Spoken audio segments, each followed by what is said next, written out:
अप्सरा के बारे में थोड़ी 2-3 बातें पहले स्पष्ट कर लेता हूं। अप्सरा तांत्रिक रूपेण अप्सरा सिद्धि करवा रहा हूं और इसमें कोई विशेष नाम से अप्सरा को सिद्ध नहीं कर रहा हूं। कोई रंभा हो, मेनका हो, उर्वशी हो, तिलोत्तमा हो, विद्योत्तमा हो, नाभिदर्शमा हो, मैं उस पॉइंट पर नहीं जा रहा हूं। वो अपने आप में पूर्ण अप्सरा रूप में, अप्सरा का अर्थ होता है कि 16 वर्ष की चिर यौवनवती, सौंदर्यवती, अद्वितीय, अनुपमवती, और वह निरंतर आपके सामने प्रत्यक्ष हो। अगर आप एकांत में होंगे तो प्रत्यक्ष हो सकती है और होगी, और यदि आप लोगों के बीच में बैठे हैं तो आपको बिंबात्मक दिखाई देंगे, और उनको आप जो भी वह निरंतर आप उसको जो भी आज्ञा देंगे उस आज्ञा का वह पालन ही करेगी 5 वर्षों तक। उसके बाद में इस मंत्र को वापस सिद्ध करना पड़ेगा, जो भी मंत्र दूंगा। एक बार मंत्र सिद्ध किया हुआ 5 साल तक वह अप्सरा आप पे सिद्ध रहती है, चाहे पुरुष हो चाहे स्त्री हो।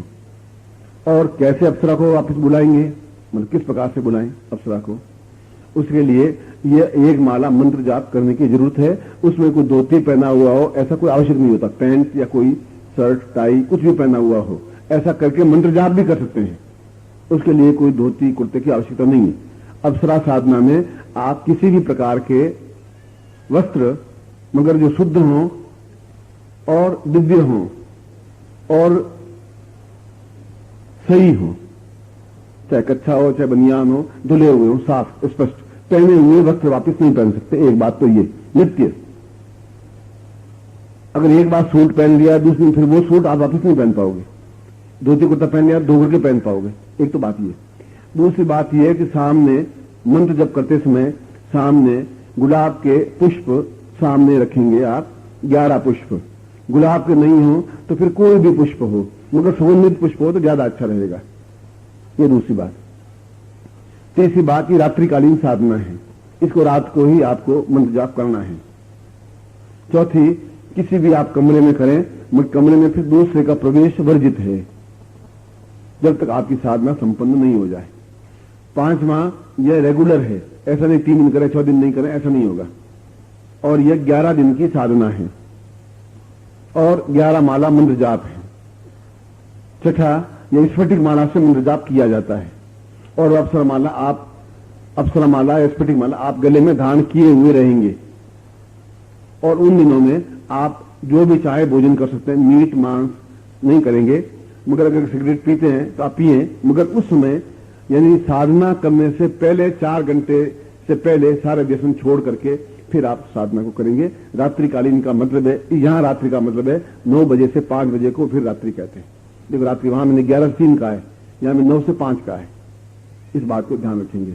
और इस बीच में आपको आवाजें आ सकती हैं, डरावनी आवाजें भी आ सकती हैं, वो आपकी परीक्षा भी ले सकती है, मगर जब आपको दिखाई देगी तो अत्यंत सौम्य, अत्यंत सुंदरी के रूप में जीवन पर्यंत रहेगी।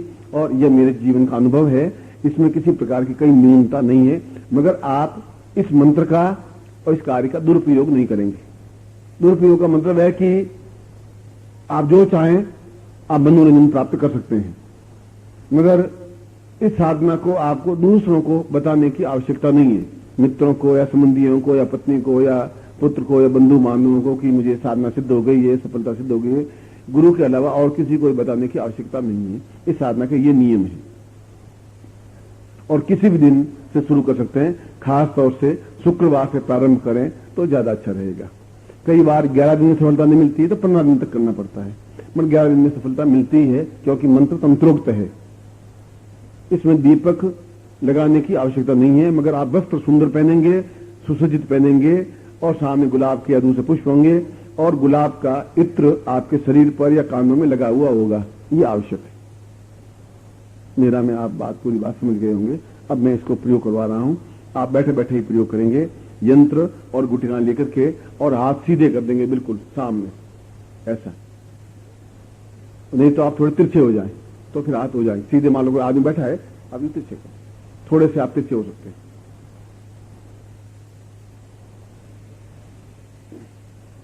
और पूरी क्षमता के साथ इस मंत्र को जो मैं बोल रहा हूं शक्तिपात रूप से इसको ग्रहण करें।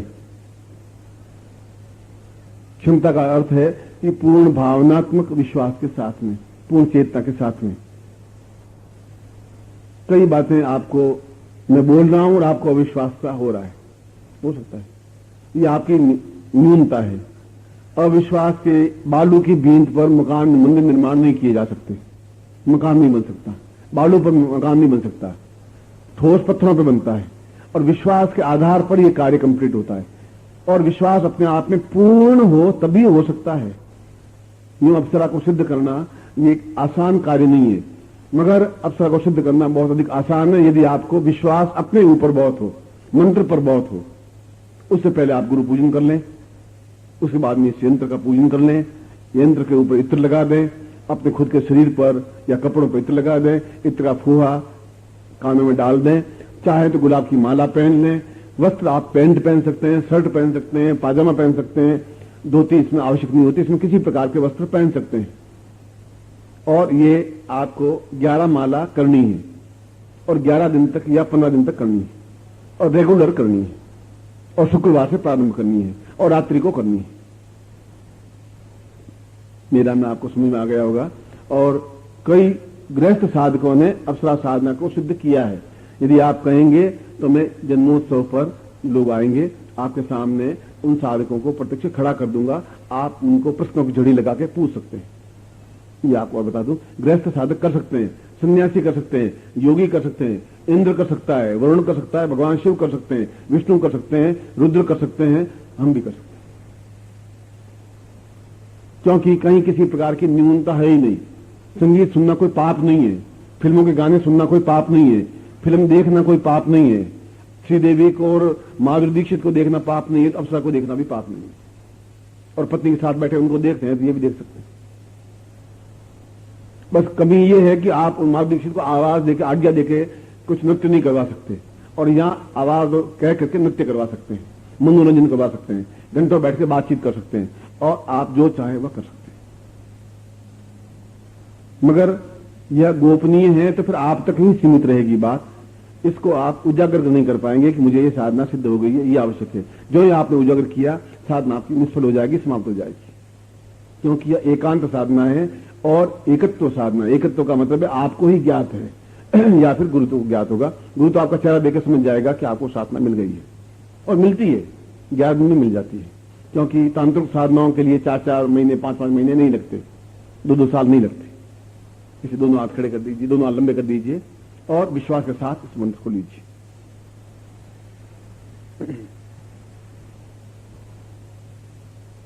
ये एक शक्तिपात मंत्र है, और शक्तिपात का मतलब है कि आप बिना पलक झपकाए आप मेरी आंखों में देखते रहें, उसको शक्तिपात कहते हैं। मैं अपनी शक्ति के माध्यम से अप्सरा को सिद्ध करता हुआ आपको प्रदान कर रहा हूं। ये इसमें ये नियम है। और शंकराचार्य ने किया है, गुरुनाथ ने किया है, और कोई भी कर सकता है। दोष कहीं है ही नहीं। दोष हमारे विचारों में दोष हो सकता है। बिल्कुल एकदम से सुंदर चेहरा, मुस्कुराता हुआ चेहरा होना चाहिए, लगे कि कुछ हो, तब तो वो आपके पास बैठेगी सही। आप तो खुद मरे हुए होंगे तो कहां से बैठेंगे, छोड़ के चले जाएंगे, सारा ये खुद ही मरा हुआ सारा, अब इसके पास बैठ के मेरे सत्यानाश का लिए करूं। बिल्कुल मस्ती के साथ में जो उनकी बात करनी है, मैं वो बोले उससे भी अच्छा बोलना है। तुम साथ में बैठे हो, तुम्हें घबराने की जरूरत क्या है? जहां को तकलीफ हो गुरु जी को याद कर लेना, I am ready for you, क्योंकि आपका हृदय में धारण हूं। सबसे पहले वो करवाए आप।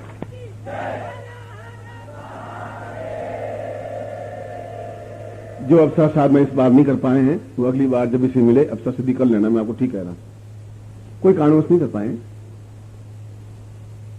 कई कारण हो सकते हैं, मगर न पत्नी से डरने की जरूरत है, न पत्नी को डराने की जरूरत है। कहना ही नहीं है, बस खत्म।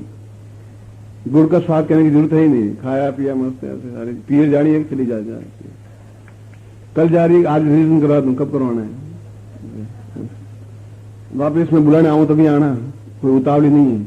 मैं खुद रोटी बना खा लूंगा। ये नहीं कहना कि अफसर सिद्ध कर लिए, ये करोगे तो जाएगी नहीं। पत्नी कई बार कहती है, किससे ऑफिस में बातें कर रहे थे, कुछ आवाजें आ रही थी। मैं तुम्हें आवाज सुनाई देती होंगी, मैं तो कोई बात करनी, ऑफिस में कौन होगा, दरवाजे खोल देख लो। कहीं आवाजें तो आ रही थी, आवाजें आ सकती हैं, मगर मैं आवाज यहाँ किससे बात करूंगा? कोई बात करने वाला होगा तो बात, मैं तो उससे बात करूँ। कहीं नहीं आवाजें आ रही थी। मैं और तो बैम दोनों साथ साथ पैदा हुए थे, साथ साथ ही मरेंगे, उनको लंबी चौड़ी बात नहीं, मैं वो समझती है सब कुछ। त्वाजीनम सर्वताम प्रभविताम सौंदर्य पूर्णाश्वरी रंभा और मेनकात विद्वाम दीर्घ्याम सदा सौरभि सौगंधम सुगना पराम पर्वताम सौंदर्य रूपेश्वरी माम परिवाम मनरंजनी कृपहितु सौंदर्य देव्येश्वरी तत्रादु पुनः एतस्मानं सखदिगलान्तां माप्सरायां सिद्धेसारम्भा मीनकारुषि एतस्मानं सखदिगलान्तां पूर्णत्वं पूर्णायतस्मानं सखदिगलान्तां चैतन्यं परिपूर्णातस्मानं सखदिगलान्तां दीर्घवतस्मानं सखदे अप्सरायां तां पूर्वायतस्मानं सा सौन्दर्यसामेतस्मानं सौन्दर्यते पूर्वा संसिद्धिजातसु स वक्षस्थलीसा शिरस्थानं सा नेत्रोज्ज्वलां पूर्ण सौन्दर्य नेत्रोसां नासिकायां सा एतस्मानं सा सुनिन्दासिकायां लंबोदरा अधरोष्ठ पूर्ण गुलाब अधरोष्ठम ता एतस्मानं जुगिं पूर्वायतस्मानं ग्रीवायाम मंचनी सा पूर्वायतस्मानं सांस्निक ग्रीवायां तत्रादो वक्षस्थलं सा पीन पयोधरा एतस्मानं क्रियते पूर्वायतस्मानं संस्कृति वक्षस्थलौ सा पूर्वे एतस्मानं नाभि कूपे रूपेण रूपसाम उत्तरोज्ज्वला पीतो सा पूर्वातस्मानं शक्तिकलान्तं दीर्घोतस्मानं सन्निकटकलान्तं दीर्घोसा एतस्मानं मन्नि सा जंगायां ग्रीवायां प्रवासिजा से पूर्वा अतिसुंदर एतस्मानं सकृति कल्याणतां पूर्ण यौवन रूप सौंदर्य अक्षुण्ण सौंदर्यतापूर्ण मनोरंजनी सा एतस्मानं स्थिति कल्याणतां दीर्घो तस्मानं शक्ति पूर्ण यौवन प्राप्ता निमित्तं सर्वचित्तं प्राप्ता निमित्तं सुख सौभाग्य प्राप्ता निमित्तं मम आज्ञां परिपालयन्ति मम चित्ते मन चित्ते तां चित्ते मिता पूर्वायतस्मानं मम नदे मम देह तुम देह मम प्राण तुम प्राण तां पूर्णत्व मम हरेश्वरी सा प्राणेश्वरी सा चित्तेश्वरी सा दीर्घेश्वरी सा अंतेश्वरी सा प्राप्तेश्वरी सा दीर्घो तस्मानं शक्ति कल्याणतां दीर्घसां सा चित्तं परिपूर्णातस्मानं तंतोक्त रूपेण तां सिद्धे सिद्धि पूर्णताम एतस्मानं पूर्ण सिद्धये एतस्मानं जीवन पर्यन्तं सा कल्याणतं स मम यौवन सौंदर्य प्राप्ता निमित्तं न वृद्ध न जरा न पीड़ा न रोग न शुभ न कल्याणम न शुभ प्राप्ता निमित्तं सर्व सुख प्राप्ता निमित्तं सर्व सौभाग्य प्राप्ता निमित्तं सर्व कल्याण प्राप्ता निमित्तं चिर यौवन प्राप्ता निमित्तं सर्व सुख प्राप्ता निमित्तं त्वां मम निकटस्थ विश्व दृष्ट अदृष्ट गोचर अगोचर ताम्र एतस्मानं शक्ति ज्ञानं दीर्घोतस्मानं शक्ति ज्ञानं पत्ति रूपेण सा एतस्मानं भार्या रूपेण सा प्रेमिका रूपेण सा एतस्मानं शक्ति ज्ञानं प्रिया रूपेण क्रियतं दीर्घोतस्मानं सा पुरासि चिन्त्यामि चिन्त्यं विचिन्त्यं एतस्मानं शक्ति ज्ञानं दीर्घस्यां सा शक्ति रूपेण सा शक्ति पात स्वरूपेण गुरुतां तां अप्सरां दीक्षां एतस्मानं क्षां पुराक्षरां प्रदिवसां प्रयोगा ता पुरातस्मानं सा नेत्रोज्ज्वला सा पुरातस्मां मम शक्ति प्राप्ता शक्ति पातेन मम शिष्य तां यंत्र ताम हस्त यंत्र ताम सिद्धि अमुक गोत्रोत्पन्नोहम अमुक शर्माहम ताम गुह्याति गुह्य गोप्तिताम पूर्णा सिद्धि भक्तु एतस्मानं सर्व सिद्धि सुख सर्वचिर शीघ्र सिद्धि प्राप्ता निमित्तव्यम संपर्ददेहि ताम मंत्रम दद्यात आंखों को लगा करके इस यंत्र को और गुटिकाओं को रख दीजिए और ये जीवन पर्यंत गुटिका यंत्र रहेगा, इसको विसर्जित नहीं करना है। और मंत्र में बोल देता हूं, उस मंत्र को आप बोलेंगे। बोले ओम ह्रीं ऐं अप्सरा प्रत्यक्ष आगच्छ आगच्छ ह्रीं ऐं नमः। ओम ह्रीं ऐं अप्सरा प्रत्यक्ष आगच्छ आगच्छ ह्रीं ऐं नमः। ओम ह्रीं ऐं अप्सरा प्रत्यक्ष आगच्छ आगच्छ ह्रीं ऐं नमः। इस अप्सरा के पहले यदि आपको विशेष उर्वशी रंबाई तो उर्वशी अप्सरा ऐसा बोल सकते हैं। अप्सरा में फिर कोई भी अप्सरा आपके सामने सिद्धि होगी, तो यदि आप उर्वशी या मेनका या रंभा कोई नाम तिलोत्तमा या विद्युत्तमा या कोई ऐसा लें तो अप्सरा के पहले ओम ह्रीं ऐं उर्वशी अप्सरा प्रत्यक्ष आगच्छ ऐसा कर सकते हैं आप। आशीर्वाद आप दोनों हाथ खोल दीजिए, यंत्र आपके हाथ में, गुटिका आपके हाथ में, मैं आशीर्वाद दे रहा हूं। मंत्रार्था सफला संतु पूर्णाम संतु मनोरथा शत्रुनाम नाशोस्तु मित्राणाम उदयस्व ऋग्वेदो यजुर्वेद सामवेदो यथुर्ण ब्रह्मवाक्स्थान्त्यमनन्तीं तत्सत्वान् अक्षतान् प्रस्तुन्त्यं गृह्णन्ति येनरा चत्वारोदते लक्ष्मी आयुर्बुद्धिं यशोबलं शीर्वर्चस्मायुष्मारोग्यं मातमहिते तां पूर्णत्व अप्सरां सिद्धि निश्चित रूप से सिद्धि प्राप्ता निमित्तं ससुखतव्यम इदमित्तमोति पूर्णतव्यम तदाते। ओम पूर्णाम दरिपराम पतस पूर्णाम पुनरापत वस्त्रकमूर्जगुम शतक्रतो हो। मैं आपको आशीर्वाद देता हूं कि यह एक अद्वितीय प्रयोग आपको सफलता मिले ही, जिससे कि आप यौवन बंद रह के कई वर्षों तक आप मेरे साथ रह सकें और जीवन का एक आनंद, जीवन का एक लुत्फ, जीवन का एक सौंदर्य सौभाग्य प्राप्त कर सकें। और मैंने सोचा जो नियम मैंने आपको नोट करवाए आपने नोट किए होंगे। यदि इसमें घी का दीपक लगाएं तो घी के अंदर शुद्ध घी में इत्र मिला करके घी का दीपक लगा सकते हैं। मगर इसमें स्फटिक माला का प्रयोग ही होगा या अप्सरा माला का प्रयोग होगा, ये बात ध्यान रखें। और रात्रिकालीन प्रयोग है। और वस्त्र कुछ भी हो, घी के दीपक लगा सकते हैं, अगरबत्ती लगा सकते हैं, गुलाब का इत्र आपके शरीर पर लगा हुआ हो, कानों में लगा हुआ हो, और गुलाब का शुद्ध इत्र हो, और सामने गुलाब के 11 पुष्प हो और माला हो, और सामने अगर अप्सरा प्रत्यक्ष हो जाए तो उसको माला पहना दे, चाहे वो 2 दिन बाद हो, चाहे 11 दिन बाद हो, 56 दिन बाद हो। तंत्रोक्त रूपेण, क्यों तांत्रिक मंत्र है, सिद्ध तो होती ही है, मगर जो नियम बताएं, जो तरीका बताया वह होना चाहिए, और 9 से 5 बजे के बीच में होना चाहिए। उस कमरे में और दूसरा कोई होना नहीं चाहिए।